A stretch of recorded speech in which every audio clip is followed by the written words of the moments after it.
I tend to, if I can, approach every podcast edit, and this is like nerdy, but like a meditation. That's because you didn't have that first thing that I had to do. What was it? No names. Hi, you're listening to Pop-Up Podcasting. We make podcasting easy, so stick around for tips, tricks, and a behind-the-scenes look at the podcast industry. We all went to school in the same program, so Richard, Will, and I, and there were certain things we were taught, certain practices at school, but then moving from that into actually working as a podcast editor and learning in that environment, there's different tips and tricks that you learn there. So I thought that would be kind of nice to share what is like one tip that we found has been really beneficial and something we've continued to use throughout. For me, it's a little different because I've been doing vocal editing for over a decade now, but it was all music. It was all musical editing. So when you're recording vocals for a song, it's a lot different than recording vocals and editing vocals for a podcast. So the biggest thing for me was the initial transition, getting used to cutting in the middle of a word as opposed to, no, that didn't work. You have to re-record that, because if you're singing a song and you mess up a word, you're not going to cut in the middle of that word. You're going to re-record that word. But for podcasts, my favorite thing is now I use Hindenburg because we all use Hindenburg. Before I used to use different software like Reaper, but they have a different waveform editor. So the waveforms look different. So in Reaper, you have like the stereo view where you see both the left and the right channel. And that's great. But in Hindenburg, I don't know if it's called like mono view or whatever, but you just have one steady waveform and you can actually see a bit more information. Like words actually take shape. So I find that really handy when it comes to editing podcasts, because if someone says a word, and let's say the word is schedule, and they say it a bunch of times, well, it's really easy to just cut right in the middle of that S and just make it seamless because you can tell what the S's look like. So that's my favorite thing with podcast editing is I can get really creative with my little edits and make it seem like it's seamless, but really, like, I really just chopped in the middle of a word and you had no idea. Mm-hmm. Mm-hmm. I think for mine, it's not necessarily like maybe like a technical tip or something, but it was more like, I think through schooling, they didn't really talk so much about, like, we learned like editing software and stuff like that and like some shortcuts and everything, but I think it's optimizing the use of those kinds of things, at least for me, was very helpful. So like making sure you have a mouse with, you can get them with like 7 or 8 different buttons and stuff on them. Like even just like mapping your shortcuts, like your 5 ones you're going to be using all the time while editing, having those just all on your mouse, I found has been super helpful to me.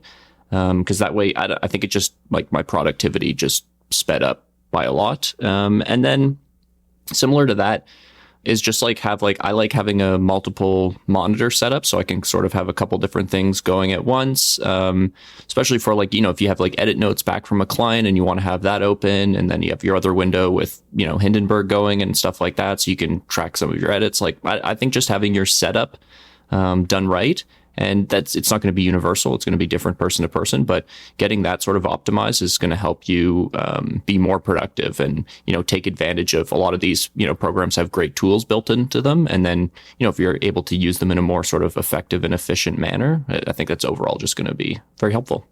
Mm-hmm, for sure. That makes a huge difference. So the one I wanted to share. Lisa? Yeah, what about me? What about me? So I don't know if this was happening when you were in school still, but when I was in school, we were taught to take out the breaths for some reason. So something that totally changed my style of editing was when I started working for JP, and he taught me about spacing and like spacing for breaths, for example. It's natural to hear people breathing and people kind of expect that. So that's one thing that, I guess there are cases where you would take out breaths, but in general, that's been a big one. And then also as a best practice, we generally leave, is it JP, I think like half a second at the beginning of podcasts. And I'm not exactly sure why that is. I think it's just so that when people press play, they have a bit of a time before it starts so they don't miss anything, which is helpful as well. And then also spacing between when people say something and the next person talks, like just like you start to notice when someone says a letter sound, there is a little bit of time that naturally ends after that. Whereas if you were to edit too tight, it sounds abrupt and all of a sudden we're missing the end of that sound. Or even just we hear the end of the sound, but there's no space before the next person talks, which still can sound strange as well. So I found for me that's totally changed the style that I edit with. And it's just like a creativity thing, I guess. But I tend to, if I can, approach every podcast edit, and this is like nerdy, but like a meditation. That's because you didn't have that first thing that I had to do. What was it? No names. Richard was brought on with an extremely difficult edit of several 2-hour conference recordings. Yeah, they were so fun. Changed him forever, I think.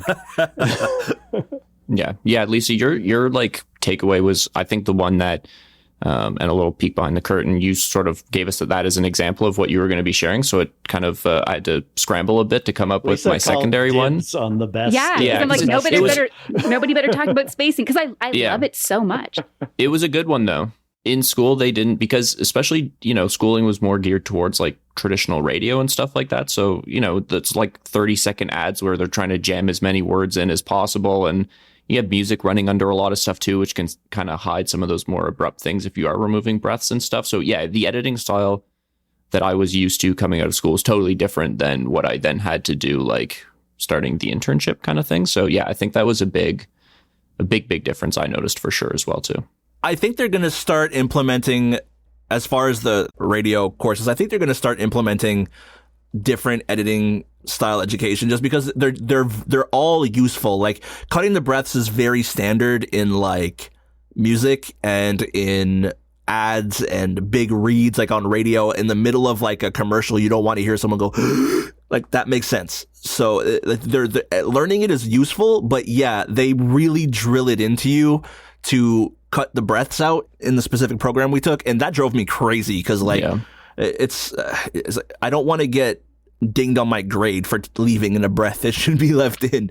But yeah, breaths are very important for spacing, and you can even get into the habit of, if something doesn't feel right with an edit, you can even copy and paste a breath from somewhere else into that little space, and it makes it sound so much more natural. So there's so much stuff that you can do with spacing and with breath work that really makes it sound seamless.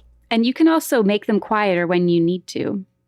You can just go in and just lower it definitely. a bit. Yeah, because I think the takeaway shouldn't be all breaths are good breaths, I guess. Definitely not. Because they're you don't want something that's I don't know. I might start my own religion, and that'll be the title. Yeah, All breaths are good breaths. And then I went to the store and I bought some milk. There are times when we'll cut them out if they're distracting from the flow. But I think the thing with podcasting versus some of those more commercial radio formats and ads, especially where it's boom, boom, boom information. There's podcasting has this style of authenticity, I guess. And it's conversational and conversational, natural flow. And I think all of these tips are great. And it's all stuff that sort of separates the amateurs from the pros, right? Yes, anyone can get GarageBand going and edit a podcast, and some of those result in good shows. But yeah, I think there's this attention to detail that we bring to it across the board that, you're not going to notice as many of the edits. You're not going to be distracted by distracting breaths, but you're going to, hear a natural sounding conversation. Am I still up? You're up because obviously you have a lot of experience with, like you said, doing your own podcast a long time ago, and just different experiences and workshops you've done. So yeah, you have the floor, sir. Thank you. So, favorite tip I've learned since being a podcast editor. The two I wrote down are, number one, vary speed, and number two, marking edits during recording. So vary speed is what Hindenburg calls its playback speed selection thing. And just for a very nuts and bolts kind of thing, being able to listen at 1.5 times or 2 times speed, especially if, like we're often listening to things 3 times before sending it to a client. So as riveting as your content is, it's nice to speed it up sometimes. So yeah, I'll often do like a big sort of bulk edit at a higher speed, because you can still hear an or you can still hear like you can still see a big pause at those speeds, even though everybody sounds like chipmunks. So I like using that. I think that's sort of a pro tip for editors is you can potentially listen to an hour of audio in 45 minutes or half an hour, if you're willing to listen at chipmunk speed. The other tip is marking edits during recording. And this is sort of fundamental to our business model, really. And it's not something I started doing until we started this business. I learned radio documentary kind of style recording. And even this podcast I started with 10 years ago that we did 100 episodes of, we never really marked edits during recording. So you'd sit down for an hour and a half interview, hit record, focus on the interview, and hit stop. And one of the things that we bring to the table as producers when we're working with clients is we're like a third party. We're not the guest. We're not the host. We're not involved in the interview. We can kind of focus on that side of things. And it really speeds up editing if you can mark like, okay, we stopped to, because the guest needed to drink some water here. There was, something that was repeated. We did a retake here, blah, blah, blah. And then after the recording is done, you just sweep through those markers and clean all that stuff up. So we do it in our software with little software markers. But I've even heard of people who record solo doing this with like either like a little clicker kind of thing or even clapping, right? You can say like, every time I mess up, I'm going to do 3 claps, and those show up, like I can see them because I'm recording right now. Mm-hmm. They show up as these spikes in the recording, and then I can go back through all those spikes and clean that up. But I like that you brought up when you have an editor, it makes a huge difference because you don't, like, for example, I'm going to be editing what we're doing here and I'm not making any markers because I don't want to I don't want to have too many tabs open mentally, basically, and take myself away from what I'm trying to focus on. Right. And that's the same thing for clients. If they have the advantage of having an editor, they don't have to be thinking of that stuff. They can just focus on their guest or their content. Yeah. No, exactly. Like, I think it's enough to do the mental gymnastics of interviewing someone where you're listening to their current answer and thinking about your next question and all the rest of it. As far as markers, I think it's nothing like groundbreaking to say, but it does help a lot. It goes a long way to mark while you're editing. And for me, when I first started, I wasn't even sure how to mark. Like, okay, I'll put a marker there, but what do I call it? Sometimes you don't have to call it anything. If it's just like a little simple edit, you just put a marker there and then you go listen to it later. But what I've been getting in the habit of doing, and I love it, is I'll use brackets. So I'll use an open bracket and then a closed bracket. And then I know that anything in the middle can be deleted. So that's been a really big help for me. So as soon as something goes wrong, open bracket. And as soon as it gets fixed and it gets moved on, close bracket, delete everything in between there. And that helps me a lot. I love that.